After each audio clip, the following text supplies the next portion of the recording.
اچھا، ایک اور مشہور واقعہ جو ہے بچپن سے سنتے آئے ہیں کہ ابو بکر صدیق رضی اللہ عنہ کی جو ہے وہ میت جب روضہ رسول پر رکھی گئی، کے سامنے رکھی گئی، تو وہ تالا بھی خود ہی کھل گیا، کنڈی بھی خود ہی کھلی اور دروازہ بھی خود ہی کھلا۔ اس کے بعد جو ہے وہ آواز بھی آئی کہ حبیب کو حبیب سے ملا دو۔ غالباً ابو بکر صدیق رضی اللہ عنہ کی کوئی وصیت تھی۔ وہ کہتے ہیں مولا علی کو وصیت کی تھی۔ یہ سر ہوتی سی کسی زمانے میں، اس کی اب جو جننگ ہوئی ہے نا، ہمارے ایک بڑے قریبی بڑے بیبے سے بھائی ہیں، پہلے بریلوی تھے، اللہ نے ان کو ہدایت دی، انہوں نے ایک چینل بنایا انڈرسٹینڈ اسلام۔ انہوں نے یہ ساری کہانیوں کی پوسٹ مارٹم میری ویڈیوز کے ساتھ کر دیا ہے۔ وہ جو رو رو کے بڑے وجد میں یہ واقعات سنایا کرتے تھے، ان کی کہانیاں کھل گئی ہیں۔ یہ بالکل کہانی ہے، جلال الدین سیوطی نے کہانی لکھی ہے، حدیث کی کتابیں سے سپورٹ نہیں کرتی، حدیث میں بالکل الٹ ہے۔ صحیح بخاری کے اندر موجود ہے کہ 3700 نمبر حدیث ہے، بڑی لمبی حدیث ہے حضرت عمر کی شہادت کے اوپر، کہ جب سیدنا عمر فاروق رضی اللہ تعالیٰ عنہ کو زخم لگے اور پھر ان کی حالت یہ ہوئی کہ معدہ چونکہ کٹ گیا تھا، جو کھاتے تھے وہ معدے کے رستے نکل جاتا تھا، ان کو جب یہ نظر آیا کہ اب میں نہیں بچ پاؤں گا، تو انہوں نے ابن عمر کو بلا کے کہا کہ اما عائشہ کے پاس جاؤ، ان سے کہو کہ روضہ رسول میں مجھے ساتھ دفن ہونے کی اجازت دیں حجرہ عائشہ کے اندر، اور یہ نہیں کہنا کہ امیر المومنین نے بھیجا ہے، کہنا ہے کہ عمر ابن خطاب چاہتا ہے، آئی ایم نو مور امیر المومنین۔ ہو سکتا ہے کہ وہ اول الامر منکم کے تحت میرا حکم نہ مانتے ہوئے یہ کر دیں، اجازت ان کی مرضی دے دیں، اگر انہوں نے دے دی ٹھیک، نہیں تو مجھے مسلمانوں کے قبرستان میں دفن کر دینا۔ ابن عمر گئے تو سیدہ عائشہ نے کہا یہ تو جگہ میں نے اپنے لیے رکھی تھی، لیکن آج میں عمر کو اپنے پہ ترجیح دیتی ہوں۔ ابن عمر نے کہا کہ ابا جی اجازت مل گئی، انہوں نے کہا واللہ میرے لیے زندگی میں اس سے بڑی اور کوئی سعادت نہیں تھی کہ میں رسول اللہ کے ساتھ دفن ہوتا۔ جنت کے ٹکڑے میں سر، بخاری مسلم میں حدیث ہے، میرے گھر سے میرا ممبر جنت کا ٹکڑا ہے، امام بخاری نے اس پہ باب باندھا ہے، قبر رسول سے ممبر رسول جنت کا ٹکڑا ہے۔ مسلم میں حدیث ہے جس نے مدینے کے مصائب پہ صبر کیا میں اس کا شفیع ہوں۔ میرے بھائیو، جامعہ ترمذی میں ایک حدیث ہے کہ اللہ کے نبی علیہ السلام نے فرمایا کہ ہو سکے تو مدینے میں مرو، یعنی کوشش کرو اس میں سکونت اختیار کرو، جو مدینے میں مرے گا میں اس کا شفیع ہوں گا قیامت والے دن۔ سیدنا عمر کی دونوں دعائیں اللہ نے قبول کی۔ بخاری میں حدیث ہے کہ سیدنا عمر یہ دعا کیا کرتے تھے، اے اللہ مجھے مدینے میں موت دینا، شہادت کی موت دینا، اور اللہ تعالیٰ نے ان کی دونوں دعائیں قبول کی، شہادت کی موت بھی ملی اور مدینہ شریف میں ملی، اور اس سے بڑھ کر نبی علیہ السلام کے ساتھ مدفن نصیب ہوا رضی اللہ تعالی عنہ وعلیہ السلام۔ تو سر اس واقعے میں تو ان کو چاہیے تھا، وہ یہ کہتے ہیں کہ مجھ سے پہلے پریسیڈنٹ سیٹ ہے، حضرت ابو بکر کے لیے بھی کنڈی کھلی تھی اور آواز آئی تھی حبیب کو حبیب سے ملا دو، تو تم جا کے میری میت بھی روضہ رسول کے سامنے رکھ دینا، خود بخود کنڈی کھلے گی، جبکہ ایک پریسیڈنٹ سیٹ ہے۔ یہ تو نہیں ہے کہ ایک کچا یار ہے دوسرا پکا یار ہے، ایسا تو نہیں تھا۔ تو یہ ہے بخاری شریف، وہ ہے کہانی شریف، جھوٹ۔ بخاری اور مسلم دونوں میں حدیث ہے، عبداللہ ابن عباس کہتے ہیں کہ سیدنا عمر کی میت رکھی تھی، ایک شخص میرے پیچھے آ کے کھڑا ہوا، اس نے اپنی کونی میرے کندھے پہ رکھ کے کہا رحمک اللہ، اے عمر تجھ پہ اللہ رحم فرمائے، میری خواہش تھی کہ میں تیرے اعمال کے ساتھ اللہ کے حضور پیش ہوں۔ میں نے بارہا رسول اللہ سے سنا تھا صلی اللہ علیہ وآلہ وسلم، میں ابو بکر اور عمر داخل ہوئے، میں ابو بکر اور عمر نکلے، میں ابو بکر اور عمر فلاں جگہ گئے، میں ابو بکر اور عمر نے اس کی تصدیق کی، مجھے امید تھی کہ تم اپنے دو ساتھیوں کے ساتھ جا ملو گے، یعنی رسول اللہ صلی اللہ علیہ وآلہ وسلم اور سیدنا ابو بکر۔ تو ابن عباس کہتے ہیں میں نے مڑ کے دیکھا تو وہ شخص جو سیدنا عمر کی منقبت بیان کر رہا تھا وہ مولا علی تھے۔ تو اس میں بھی ہے میں ابو بکر عمر، میں ابو بکر عمر۔ تو سر اگر ابو بکر کے لیے رضی اللہ تعالیٰ عنہ یہ کنڈی کھلی، تالا کھلا، تو حضرت عمر کے لیے بھی کھل جاتا۔ حضرت عمر والا واقعہ بخاری میں آ گیا، اس لیے ہمارے پاس یہ کتابوں کا دین ہے۔ سر پھر ہم کیوں نہ کہیں مرنے سے پہلے اے مسلمان کر لے اس پہ غور، کتابوں کا خدا اور ہے، بابوں کا خدا اور، بلکہ کتابوں کا دین اور ہے اور بابوں کا دین اور، یہ تو کتابوں کی چیز ہے۔ ٹھیک ہو؟ فضائل اعمال اور فیضان سنت میں شیخ احمد رفاعی کے حوالے سے ایک بڑا ہی مشہور واقعہ نقل ہوا ہے کہ سن 555 میں روضہ شریف کی حاضری کے موقع پر نبی صلی اللہ علیہ وآلہ وسلم کے قبر مبارک سے ہاتھ باہر نکال کر 90,000 لوگوں کی موجودگی میں اپنا معجزہ ظاہر فرمایا۔ آپ معجزات کے منکر ہیں؟ اگر نہیں تو پھر آئے دن اس واقعے کا مذاق کیوں اڑاتے ہیں؟ اس لیے مذاق اڑاتا ہوں کہ یہ کہانی ہے، اس طرح کا کوئی معجزہ ہونا ہوتا تو صحابہ کرام کے ساتھ ہوتا. یہ نہیں ہے کہ آپ ہر چیز کو معجزہ کہہ کے مان لیں گے. تو میں پھر ایک فیبریکیٹ کرتا ہوں کہ سیدنا ابوبکر نے اپنے زمانے میں ایک ایسی سیڑھی بنائی کہ صحابہ کرام ایک نماز چاند پہ ادا کرتے تھے، دوسری مدینہ شریف میں. تو میں کہوں آپ منکر ہیں؟ کہانی ہے. نبی علیہ السلام کا یہ معجزہ اس وقت کیوں نہیں ظاہر ہوا؟ سقیفہ بنی ساعدہ میں مولا علی اور سیدنا ابوبکر کے حوالے سے جو کچھ ہوا، وہ سب سے بیسٹ موقع تھا کہ نبی علیہ السلام قبر مبارک سے آواز دیتے کہ بھئی آپس میں صلح صفائی کے ساتھ رہو. 6 مہینے حضرت علی ناراض رہے ہیں. بعد میں حضرت ابوبکر کو بلوایا انہوں نے، اور پھر حضرت ابوبکر نے بھی اس مس ہینڈلی کے اوپر رو پڑے. تو پھر حضرت علی نے کہا میں آپ کی اعلانیہ بیعت کروں گا. میرا اس پہ یوٹیوب پہ کلپ ہے، سیدہ فاطمہ کا قاتل کون، لاکھوں لوگوں نے دیکھا ہے، وہ آپ دیکھیں، میں نے یہ پورا بریف کیا ہے. تو اس وقت تو کوئی نہیں ایسا ہوا. سیدہ عائشہ جب جنگ جمل کے لیے نکلی ہیں، بعد میں جو وہ روتی تھی، اس وقت نبی علیہ السلام آواز دیتے تھے، اسی حجرے سے تو نکل کے گئی ہیں. سیدہ عائشہ سے کوئی ضعیف روایت ثابت کرے کہ 47 سال اس حجرے میں رہنے والی لاڈلی ترین بیوی کو کبھی نبی علیہ السلام کی زیارت ہوئی ہو.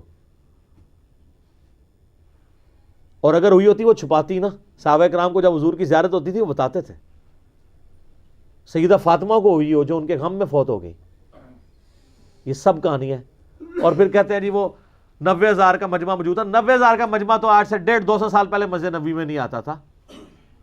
اور دوسرا 90,000 کی موجودگی میں اگر ہاتھ نکلے تو کتنے بندے دیکھ سکتے ہیں؟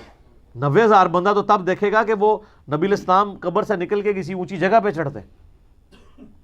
وہ کہتے ہیں شیخ احمد رفاعی نے وہاں اشعار پڑھے کہ مصر سے میری روح آ کے آستان اقدس پہ حاضری دیتی تھی، اب جسموں کے ملاپ کی باری آئی ہے، اپنا ہاتھ نکالیں میں بوسہ دوں. تو اس کے برخلاف تو بخاری میں حدیث ہے 1010 کتاب الاستسقاء چیپٹر میں حضرت عمر کہتے ہیں اے اللہ جب تک تیرے نبی ہم میں موجود تھے انا کننا نتوسل الیک بنبینا، ہم تیرے نبی کے وسیلے سے تیری طرف متوجہ ہوتے تھے. اب ہم ان کے چچا کو لے کے آئے ہیں تو ان کی برکت سے دعا سے بارش نازل فرما دے تو بارش نازل ہو جاتی. حضرت عمر تو نہیں گئے ہیں کہ یا رسول اللہ آپ کی مبارک زندگی میں بھی آپ کی مبارک انگلیوں سے پانی کے چشمے جاری ہوتے تھے. اور مسلم شریف میں ہے کہ حضرت عمر کے مشورے پہ ایک دفعہ ایسے ہوا تو وہ کہتے ہیں کہ میں نے خود بھی دیکھا ہے، آپ نے پہلے بھی میرے مشورے پہ ایسا معجزہ آپ سے ظاہر ہوا تھا، تو ہاتھ مبارک قبر سے باہر نکالیں، ہم یہ پیالہ لے کے آئیں تو پانی کے چشمے جاری ہو جائیں. ان کو پتا تھا نبی علیہ السلام سے وفات کے بعد اب یہ کمیونیکیشن نہیں ہو سکتی.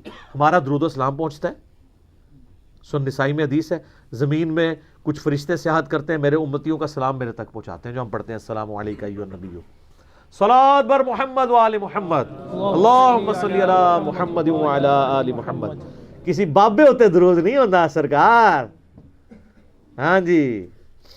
اچھا پھر ابو داؤد میں حدیث ہے اور امام ابو داؤد نے اس کے اوپر باب باندھا ہے قبر رسول کی حاضری والے چیپٹر میں سے لے کے ہیں کہ جو بندہ نبی علیہ السلام پر سلام عرض کرتا ہے اللہ تعالیٰ نبی علیہ السلام کی روح کو متوجہ کرتا ہے، لوٹا دیتا ہے، وہ سلام کا جواب بھی دیتے ہیں. کہتے ہیں دیکھیں جی ثابت ہو گیا. تو اس سلام کے جواب کی آواز آتی ہے روضہ شریف پہ کسی کو؟ نہیں. تو جب آواز نہیں آ رہی تو ہمارا پہنچنا بھی برزخی، جواب دینا بھی برزخی. ورنہ آپ ہمارا پہنچنا کہہ رہے ہیں کہ فزیکل ہے کہ وہ سن رہے ہیں، پھر ان کا جواب بھی فزیکل ہونا چاہیے. کتنی انٹلیکچوئل بات ہے. یہ سب برزخی معاملات ہیں اور یہ انہوں نے دین میں خود سے چیزیں داخل کی ہیں. ابو داؤد میں حدیث ہے میری قبر پہ میلہ مت لگانا، تم دنیا کے کسی بھی حصے میں درود پڑھو گے اللہ تمہارا درود میرے تک پہنچا دے گا. صلوات بر محمد وآل محمد اللہم صلی علی محمد وعلی آل محمد. تو یہ شیخ احمد رفاعی والا واقعہ بالکل جھوٹا گستاخانہ واقعہ ہے. نبی علیہ السلام کو کوئی چیز مجبور نہیں کر سکتی. سورہ انبیاء کے اندر آیت ہے کہ جو دنیا سے چلا گیا اب قیامت تک دنیا میں واپس نہیں آئے گا. یہ کہتے ہیں حضرت عیسیٰ علیہ السلام مردے زندہ کرتے تھے، وہ دنیا میں واپس نہیں آتے تھے، وہ صرف دکھاتے تھے مردوں کو زندہ کر کے، وہ حضرت عیسیٰ کے نبی ہونے کی گواہی دیتے تھے، پھر وہ اسی وقت مر جاتے تھے. چلتے پھرتے نہیں تھے. نا نا نا انج نہیں سی ہوندا. مردے اچھا کہتے ہیں حضرت عیسیٰ مردہ زندہ کرتے تھے، شیخ عبدالقادر جیلانی نہیں کرتا. دیکھو کیسی انالوجی بناتے ہیں، کیسی. ٹھیک یہ جناب وہ برات ڈوب گئی، انہوں نے اپنی برات ڈوب چڑی اللہ کے فضل نال. سب کہانی ہے جھوٹ، کچھ بھی نہیں ایسا ہوتا. یہ معجزہ تو نبی علیہ السلام کے حق میں نہیں ہے. سورہ انبیاء پڑھیں، نام ہی انبیاء ہے. نبیوں کے بارے میں عقیدہ کیا ہو، 17واں پارہ سٹارٹ ہو رہا ہے، اس کے پہلے صفحے پہ لکھا ہے کہ اگر یہ نبی ہے تو وہ معجزے کیوں نہیں ہمیں دکھاتا جو اگلے انبیاء کے یہ خود ہم سے بیان کرتا ہے. ہائے دسو قرآن تو نفی کر رہا ہے اور کافروں کا اعتراض لے کے آ رہا ہے کہ یہ کیوں نہیں مردے زندہ کرتا؟ اس کے لیے آسمان سے بجلی کیوں نہیں نازل ہوتی ہماری قربانی کو کھا جائے؟ سورہ بنی اسرائیل میں 8 معجزات وہ کہتے تھے یہ کر کے دکھائے، آسمان پہ چڑھ کے بتائے، اشارہ کرے تو اس کے لیے باغ بن جائیں۔ اللہ نے فرمایا تم کہہ دو میں ایک بشر ہوں، رسول ہوں، معجزات اللہ کے پاس ہے۔ تسی کہہ دو شیخ عبدالقادر سب کچھ کر سکتے ہیں۔ سر کوئی پیغمبر بھی کچھ نہیں کر سکتا سوائے وہ معجزات جو اللہ اٹیچ کرتے۔ حضرت موسیٰ علیہ السلام نے جب پہلی دفعہ عصا پھینکا تھا تو ڈر کے بھاگے کیوں تھے؟ اگر انہوں نے خود ہی بنایا تھا تو جیسے بچہ پہلی دفعہ جب ماچس جلاتا ہے نا تو ڈرتا ہے نا، اس کے بعد وہ کئی بار جلاتا رہتا ہے، چیزوں بھی آگ لا چھڑتے ہیں۔ کیوں؟ کہ اس کے ایکسپیرینس میں چیز آ جاتی ہے۔ اگر حضرت موسیٰ نے خود عصا کو بنایا ہوتا اژدہا تو پہلی دفعہ ڈر کے نہ بھاگتے، پھر اللہ نے کہا نہیں ہاتھ لگا واپس آ جائے گا، اچھا اس کے بعد پھینکتے تھے بن جاتا تھا۔ اور جب سمندری جھیل کے کنارے آئے مصر سے نکلتے ہوئے تو ساتھیوں نے کہا مرواتا جے سرکار، پیچھے بھی موت آگے سمندر وہ بھی موت۔ تو اس میں آتا ہے کہ حضرت موسیٰ علیہ السلام بھی دل میں خوف کھا گئے کہ اب میں کیا کروں؟ تو ہم نے موسیٰ کو وحی کی کہ یہ عصا پانی پہ مار راستہ بن جائے گا۔ تو خود کو نہیں تھا مار لیا انہوں نے، سر ان کو یہی پتا تھا کہ یہ عصا صرف اژدہا بنتا ہے، ان کو یہ نہیں پتا تھا کہ اس سے یہ بھی ہو سکتا ہے۔ اور سر وہ کر بھی لیتے، ہونا کچھ نہیں تھا، اس لیے کہ اللہ کا امر نہیں تھا۔ یہ سوئچ آپ آن کریں اور کرنٹ نہ ہو بیچ میں، تو جتنا مرضی سونا سوئچ لگا دو کچھ نہیں ہوئے گا۔ کرنٹ ڈیوائن سپارک تو اللہ کا ہے نا۔ موسیٰ علیہ السلام چاہے جتنی بار مرضی سوٹا مار دے رستہ نہیں سی بننا جب تک اللہ نے اجازت نہیں دینی تھی۔ تو سر جب معجزات کا یہ حالت ہے بابے کی تھے تو سر اے کھنگ کے ایک بار کھنگ کے کہو کہ مرنے سے پہلے اے مسلمان کر لے اس پہ غور، کتابوں کا خدا اور ہے بابوں کا خدا اور جب غور کر لے تو ایک دفعہ جھوم کے کہنا ہے نہ میں وہابی نہ میں بابی، میں ہوں مسلم، علم کتاب۔ ٹھیک ہو گیا جی؟ جزاکم اللہ خیر۔ اگلا کوشچن ہے جی بھائی، ہم نے بچپن سے اپنے علماء کرام اور بزرگوں سے سن رکھا ہے کہ خانہ کعبہ کے اوپر سے کوئی پرندہ اور جہاز نہیں گزر سکتا، کیا یہ بات درست ہے؟ سر اب تو آپ یہ باتیں کہنا چھوڑ دیں، وہ ویسے نو فلائی زون ہے۔ ویسے اگر وہاں سے گزرنا، خانہ کعبے کے اوپر ہر سال لوگ چڑھے نہیں ہوتے بوٹوں سمیت فوجی جب وہ غلاف کعبہ چینج کر رہے ہوتے ہیں، وہ تو بوٹ لے کے چڑھے ہوتے ہیں، تسی کہتے ہو پرندہ نہیں گزر سکتا، وہ کیوں نہیں جل جاتے؟ کیونکہ یہ کہتے ہیں توہین ہے۔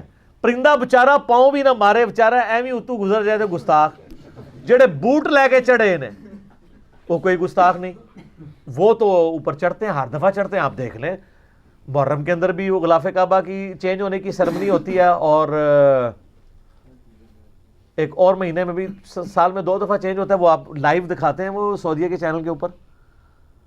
اور سر غلاف کعبہ پہ میں نے کبوتروں کی بیٹھیں خود دیکھی ہیں، گزرتے ہیں، کیوں نہیں گزرتے؟ اوپر جا کے بیٹھ بھی جاتے ہیں۔ جہاز اس لیے نہیں گزرتا کہ نو فلائی زون ہے، وہ وہاں پہ انہوں نے اجازت نہیں دی ہوئی کہ ادھر سے جہاز گزرے۔ ویسے یہ نہیں ہے کہ وہ جہاز گزرتا ہے تو جناب ڈگ پہنتا ہے، انج نہیں ہوتا، نہ اس طرح ہونا ہے۔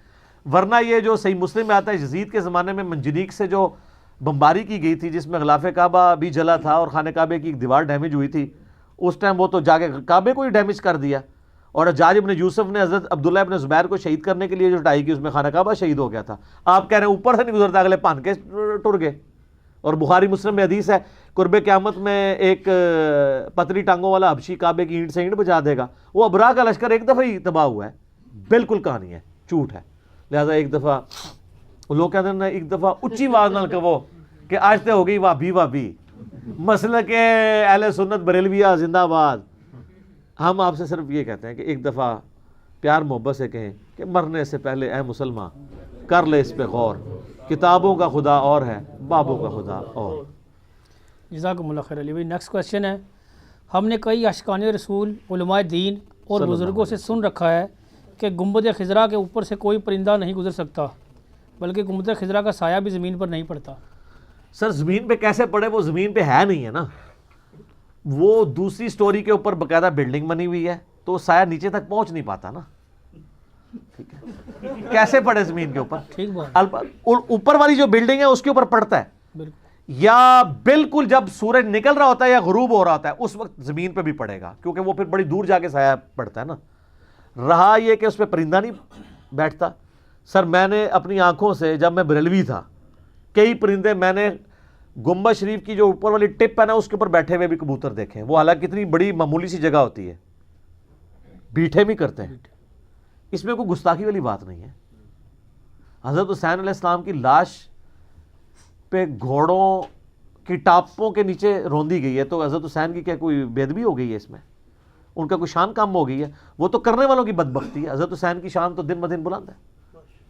ٹھیک ہے, تو یہ بالکل جھوٹ ہے. سایہ بھی ہے اس کا, اور میں نے وہاں کئی لوگوں کو کہا کہ یار یہ تو دیکھو ہم تو یہ سنتے تھے کہ اس پہ پرندہ نہیں بیٹھتا, پرندہ بیٹھا ہوا ہے. سایہ بھی ہے, بالکل جھوٹ بولتے ہیں. اسی کے اوپر فیصلہ کروا لیں ان سے کہ ہم آپ کے مسلک میں آ جائیں گے اگر وہ سایہ نہ ہوا تو مانے نا. یہ آپ کو کتنا عرصہ کہتے تھی کہ نبی علیہ السلام کا سایہ نہیں تھا, تو ہم نے اس کی بھی انجینئرنگ کر دی کہ یہ جو بال مبارک آپ زیارت کرواتے ہیں تو ان بالوں کے اوپر ہم ٹارچ روشن کرتے ہیں, اگر سایہ نہ ہوا تو آپ کی بات ٹھیک ہوگی. اور یا پھر وہ بال جالی ہیں, سارے جالی نکل آن گے, وہ بال نہیں جالی, کئی جالی بھی ہوں گے, ہمیں نہیں پتا, آپ کی بات جالی ہے. اچھا اس کا جواب بھی انہوں نے نکالا جی, کئی پھر مولوی میدان میں اترتے ہیں کہتے ہیں ہم جواب دیتے ہیں اصل میں جب وہ جسم عطر کے اوپر تھے نا اس وقت سایہ نہیں تھا, جب الگ ہوئے تیرے تے 295 سی میں لواواں گا. تو یہ کہہ رہے ہیں کہ نبی علیہ السلام کے مبارک جسم سے بال ٹوٹ جائے تو اس کی برکات ختم ہو جاتی ہے؟ اس کی والی بات منحوس آدمی, اوے منحوس. یہ مجھے اس نے کہا تھا نا ایک بندے نے, منحوس نے تم ہے, تیرا ہے عقیدہ. ہم آپ کو بتاتے ہیں سر, صحیح بخاری میں موجود ہے. ام سلمہ کے پاس کچھ تابعین اور صحابہ آئے تو انہوں نے نبی علیہ السلام کے بال مبارک ایک ڈبیا سے نکالے اور کہا کہ یہ نبی علیہ السلام کے مبارک بال ہیں. ہمارے محلے میں جب کوئی بیمار ہو جاتا ہے تو وہ پانی پیالے میں بھیجتا ہے, میں اس میں ڈبو دیتی ہوں, اس کی وجہ سے شفا ہو جاتی ہے. سر یہ کتابوں کا دین ہے, تہاڈی کوئی شے تہاڈے پلے نہیں. تہاڈا عشق رسول بھی 2 نمبر نکلیا. عشق رسول آ کے ہم سے سیکھیں. تہاڈی گستاخانہ عبارتوں پہ بولنا بھی 2 نمبر نکلا. تہاڈے بزرگاں دی بھی گستاخیاں میں کٹ ماریاں. ہن ایتھوں آ کے لو, اج دی اسام الرحمن ایتھے ہے. اسام المہندس علی المفندین, المہندس ہو گئی ہے. ٹھیک ہے, علی المفندین, سارے سٹھیائے وہاں پہ. بالکل یہ جھوٹ ہے. سایہ ہے, بال مبارک کا بھی سایہ ہے, اس کی برکات آج بھی ہے.